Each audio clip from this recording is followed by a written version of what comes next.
Bonjour, le 5 avril, nous pouvons faire mémoire de Sainte Marie Créchens. Sainte Marie Créchens, née Anna Höss, vit le jour le 20 octobre 1682 à Kaufbeuren, en Bavière, dans le diocèse d'Augsbourg. Elle était la fille d'un tisserand pauvre, mais sa pauvreté fut très tôt illuminée par une maturité spirituelle peu commune. Enfant encore, elle aimait déjà l'église paroissiale, la prière silencieuse et les œuvres de miséricorde. On disait dans sa ville qu'elle était comme un petit ange, tant sa douceur et sa ferveur frappaient ceux qui l'approchaient. Sa première communion, reçue à un âge inhabituellement précoce pour le temps, marqua profondément son âme et nourrit en elle un grand amour de l'Eucharistie. Très jeune, elle voulut entrer chez les tertiaires franciscaines du couvent de Meyerhof à Kaufbeuren. Mais l'entrée lui fut d'abord refusée en raison de l'absence de dot et aussi parce que certains doutaient de la solidité de sa vocation. Cette humiliation fut pour elle une première école de dépouillement. Lorsqu'elle fut finalement admise en 1703, puis reçue à la profession en 1704 sous le nom de Marie Créchens, elle ne trouva pas immédiatement la paix. Plusieurs supérieurs et compagnes la soumirent à des épreuves humiliantes, l'accusant de singularité ou d'illusion. Elle supporta ces contradictions avec patience et cette longue purification fit mûrir en elle une humilité profonde, très franciscaine, où la souffrance acceptée devenait offrande. Sa vie intérieure fut cependant riche de grâces extraordinaires. La tradition de son monastère conserve le souvenir de fréquentes expériences mystiques, spécialement après la communion. Elle eut une dévotion toute particulière au Saint-Esprit, qu'elle contemplait dans une forme lumineuse et personnelle. Cette vision du Saint-Esprit comme un jeune homme vêtu de blanc demeura l'un des traits les plus singuliers de sa vie spirituelle et marqua durablement l'art religieux de son milieu. D'autres récits rapportent qu'elle recevait des lumières sur les âmes, discernant les besoins cachés de ceux qui venaient à elle, et puisait dans la prière la force d'encourager, de corriger ou de consoler avec une justesse surnaturelle. Après des années d'épreuves, sa vraie stature spirituelle finit par être reconnue. Elle fut successivement maîtresse des novices, puis supérieure du monastère. Là encore, elle ne gouverna pas selon les prudences humaines, mais selon l'Évangile. Elle voulait une communauté pauvre, fervente et entièrement centrée sur Dieu. On a conservé d'elle cette parole aussi brève que ferme. Dieu veut un monastère riche en vertus, non en biens temporels. Cette phrase résume admirablement toute son âme. Sous son gouvernement, elle orienta la communauté vers une confiance illimitée dans la providence, une fidélité aux devoirs ordinaires, l'amour du silence, la dévotion à Jésus crucifié, à l'Eucharistie et à la Sainte Vierge Marie. Sa renommée dépassa bientôt les murs du cloître.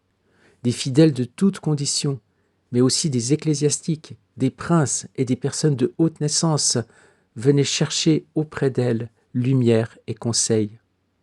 Pourtant, elle demeura toujours une fille de saint François, pauvre, cachée, simple, amoureuse de la croix. La souffrance physique ne lui fut pas épargnée. Sa santé fut fragile et elle connut même des périodes de paralysie. Loin de s'en plaindre, elle unissait ses peines à celles du Christ avec une joie intérieure qui étonnait. Une tradition franciscaine a conservé ce cri jailli de son amour crucifié. « Ô membres de mon corps, louez Dieu de vous avoir donné la capacité de souffrir. » Même lorsqu'elle était consultée de loin ou honorée par beaucoup, elle se considérait comme la plus petite et elle s'efforçait de vivre dans un oubli total d'elle-même.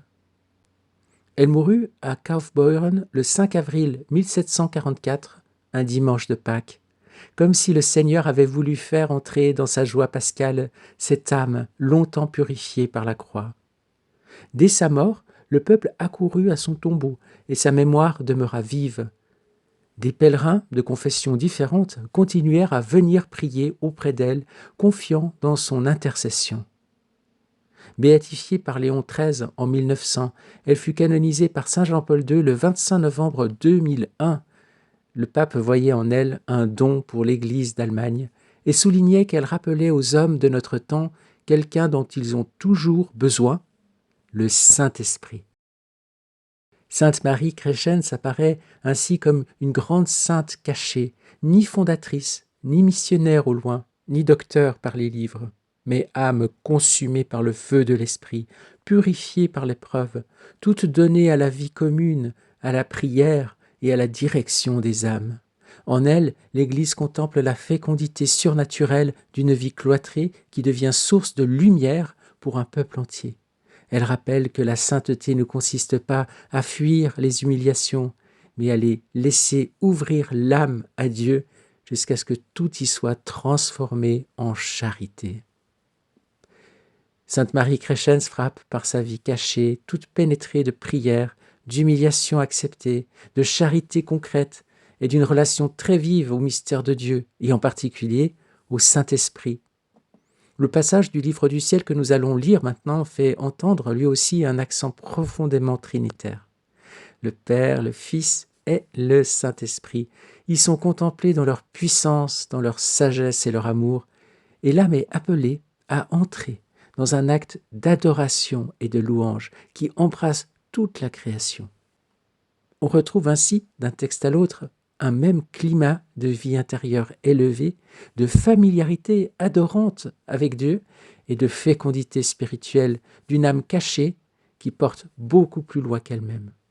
Nous sommes au tome 17 du Livre du ciel, à la date du 2 octobre 1924. Louisa écrit « Je me sentais toute aigrie parce que j'étais privée de mon doux Jésus. Ah, comme mon exil devient plus pénible et plus amer sans la présence de celui qui est toute ma vie. Je l'ai prié d'avoir pitié de moi et de ne pas me laisser seule. Mon bien-aimé Jésus se montra et serra fermement mon cœur avec ses mains. Ensuite, il m'attacha avec une petite corde de lumière si fermement que je ne pouvais plus bouger. Puis, il s'étendit en moi et nous avons souffert ensemble. Après cela, je me suis senti transporté en dehors de mon corps vers la voûte des cieux, et j'ai eu l'impression de rencontrer le Père céleste et le Saint-Esprit. Jésus, avec qui je me trouvais, se plaça au milieu d'eux et me déposa sur les genoux du Père qui semblait m'attendre avec beaucoup d'amour. Il me serra contre lui, et m'absorbant dans sa volonté, il me communiqua sa puissance. Les deux autres personnes divines firent de même. Pendant que, une à une, elles m'absorbaient dans leur volonté, elles s'unifièrent et je me sentis simultanément immergé dans la volonté et la puissance du Père, dans la volonté et la sagesse du Fils et dans la volonté et l'amour du Saint-Esprit. Mais comment décrire tout ce que j'ai expérimenté? Ensuite, mon aimable Jésus me dit « Fille de notre éternelle volonté, prosterne-toi devant notre suprême majesté. Au nom de toutes les créatures, offre-lui ton adoration, tes hommages et tes louanges avec la puissance, la sagesse et l'amour de notre volonté. Nous sentirons en toi la puissance de notre volonté qui nous adore, la sagesse de notre volonté qui nous glorifie et l'amour de notre volonté qui nous aime et chante nos louanges. » Et comme la puissance, la sagesse et l'amour des trois personnes divines sont en communication avec l'intellect, la mémoire et la volonté de toutes les créatures, nous sentirons ton adoration, tes hommages et tes louanges couler dans les intelligences de toutes les créatures qui, s'élevant entre le ciel et la terre, nous feront entendre l'écho de notre puissance, de notre sagesse et de notre amour, et nous adorerons, nous glorifierons et nous aimerons. Tu ne pourras nous donner une adoration plus grande, des hommages plus nobles et un amour plus divin. Aucun autre acte ne peut égaler ces actes et nous donner autant de gloire et d'amour, parce que nous y percevons la puissance, la sagesse et l'amour réciproques des trois personnes divines. Nous trouvons nos propres actes dans les actes de la créature.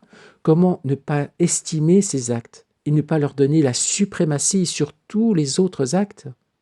Ainsi donc, écrit Louisa, je me suis prosternée devant la suprême majesté, en l'adorant, la louant et l'aimant au nom de tous, avec la puissance, la sagesse et l'amour de sa volonté que je ressentais en moi. Comment dire ce qui s'ensuivit? Je n'ai pas de mots pour cela, et par conséquent, je continue. Ensuite, j'ai reçu la Sainte Communion. Je me suis immergé dans la volonté de mon plus grand bien, Jésus, afin de trouver en elle toute la création. Ainsi, personne n'allait manquer à l'appel pour se prosterner avec moi aux pieds de Jésus hostie, l'adorer, l'aimer, le bénir, etc. Toutefois, en faisant cela, je me sentais un peu distraite. Voyant mon embarras, Jésus prit toute la création sur ses genoux et il me dit « Ma fille, j'ai placé sur mes genoux toute la création pour qu'il te soit plus facile de prendre avec toi tous les êtres, afin que rien de ce qui vient de moi ne manque à l'appel, pour me donner à travers toi le retour d'amour et l'adoration qui me reviennent. Je ne serais pas pleinement satisfait en toi s'il manquait quelqu'un ou quelque chose. Dans ma volonté, je veux tout trouver en toi. » Ensuite, il me fut plus facile de prendre avec moi toute la création, pour que tous les êtres louangent et aiment mon plus grand bien, Jésus. Mais oh, quelle surprise! Chaque chose créée présentait un reflet distinct et un amour spécial pour Jésus. Oh, que Jésus était content! Pendant que je faisais cela, je suis revenu dans mon corps. Dans ce passage du livre du ciel, nous avons non seulement une magnifique description de la Sainte Trinité, mais aussi une magnifique école de prière dans la divine volonté. Relisons ce passage et imprégnons-nous de ce qui est marqué sur la manière de prier dans la divine volonté, pour adorer, louer au nom de tous et pour tous, et rendre l'amour à la Sainte Trinité. Vraiment, c'est magnifique et très très éclairant. J'aimerais m'arrêter sur cette image de la Trinité, parce que le lien avec notre sainte du jour, c'est principalement l'image qu'elle avait très particulière, et même elle a été un petit peu persécutée à cause de ça, du Saint-Esprit vu comme une personne lumineuse. Et moi, je me plaisais à voir dans sa vie, qui est une vie quand même qui par plusieurs aspects nous rappelle les grandes lignes de force de la révélation privée de Louisa, c'est-à-dire le dépouillement, la croix, et puis aussi justement cette vision du ciel, cette familiarité avec la lumière du Saint-Esprit, de la Sainte Trinité. Et oui, cette personne lumineuse qu'est le Saint-Esprit, c'est presque comme une image, une prophétie en fait, de ce que doit être la vie dans la divine volonté. Nous sommes des personnes lumineuses, rendues lumineuses de la lumière de Dieu lui-même, un peu comme étaient Adam et Ève avant la chute, resplendissant de la lumière, de la vie divine qui nous habite.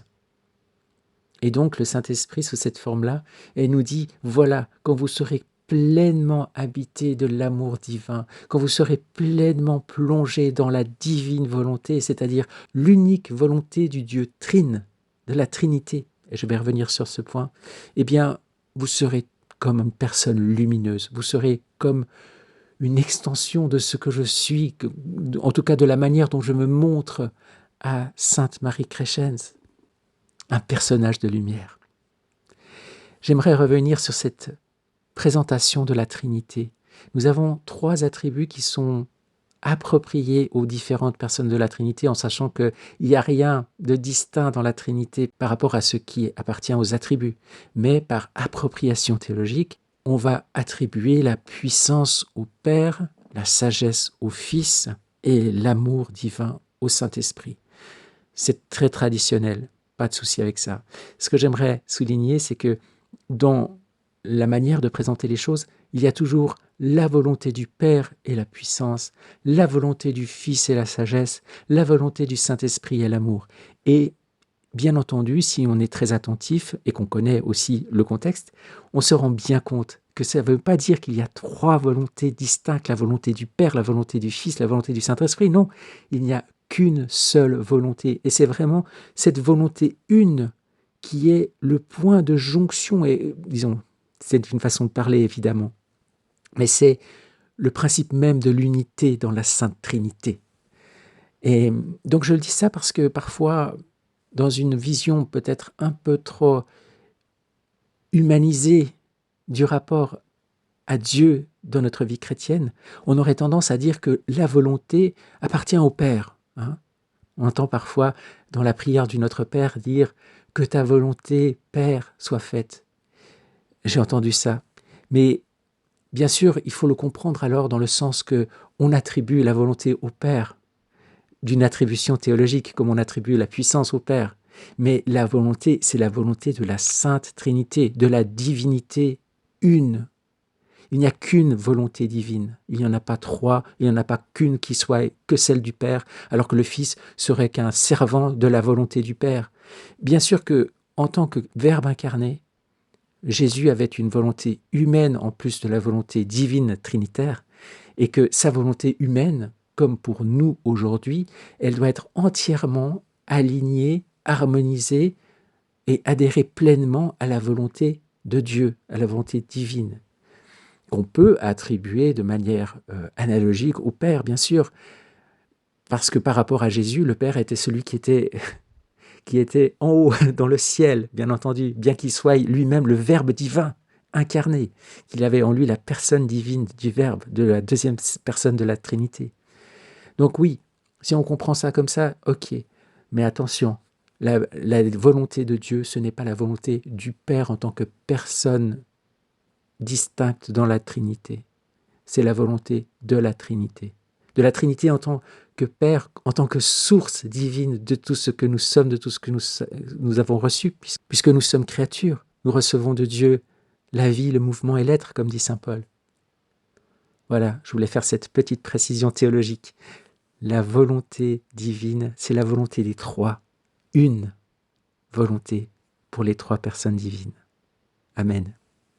Seigneur, en ce jour, nous voulons vraiment te présenter toute la vie de notre sainte du jour, Sainte Marie Créchens, te rendre grâce pour avoir suscité cette belle vie qui a marqué son temps. On venait de loin pour écouter ses conseils.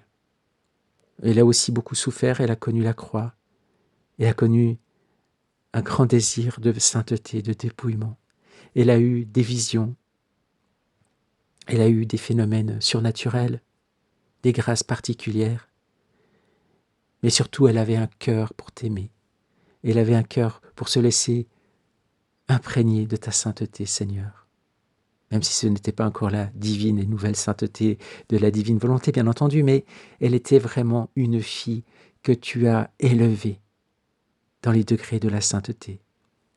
Et aujourd'hui, nous voulons prendre toute sa vie, chaque battement de son cœur, chaque souffle, chaque décision, chaque parole, chaque élément de sa vie, chaque relation qu'elle avait, chaque émotion qu'elle a vécue. Et nous voulons tout plonger dans le grand bain de lumière de ta divine volonté, Seigneur. Et nous voulons tout réordonner dans l'ordre divin, apposer le sceau de ta divine volonté sur chacun de ces actes. Et te remettre cette vie avec notre « je t'aime, je te bénis, je t'adore et je te loue », pour te louer au nom de tous et pour tous, pour t'adorer, te glorifier, te rendre grâce. Amen. Seigneur, en ce jour, nous voulons vraiment te présenter toute l'humanité présente sur la terre, l'humanité souffrante, l'humanité subissant des injustices, la violence des hommes, les catastrophes naturelles, la pauvreté, la médiocrité, le péché. Nous avons tous des besoins dans notre vie, probablement. Tant d'âmes ont des besoins dans leur vie, Seigneur. Et nous voulons te prier, intercéder pour elles. Et surtout, pour que le grand don de ta divine volonté, qui est universel, qui est appelé à rejoindre chacun, puisse s'étendre comme un grand raz-de-marée de lumière dans les cœurs, dans les intelligences, dans la vie personnelle et communautaire. Que ton règne vienne, Seigneur, que ta volonté soit faite sur la terre comme au ciel. Nous te le demandons aujourd'hui et tous les jours, à chaque battement de notre cœur, à chaque souffle, à chaque parole, que tu entendes Maranatha, que tu entendes que ton règne vienne, que tu entendes sois béni, sois loué, sois adoré, Seigneur. En ce jour, que ton soleil divin se lève en nous, Seigneur, qu'il imprègne toute notre existence, chacun de nos actes, chacune de nos pensées, de nos paroles, de nos pas. Viens, Seigneur, être notre vie. Viens, Seigneur, vivre en nous. Viens, Seigneur, opérer en nous, afin que nous puissions à notre tour opérer dans ta divine volonté. Gloire à toi, Seigneur, nous te rendons grâce, nous te bénissons, nous t'adorons pour les siècles des siècles. Amen. Fiat. Bonne journée et à demain pour une nouvelle vidéo de Saint. Soyez bénis.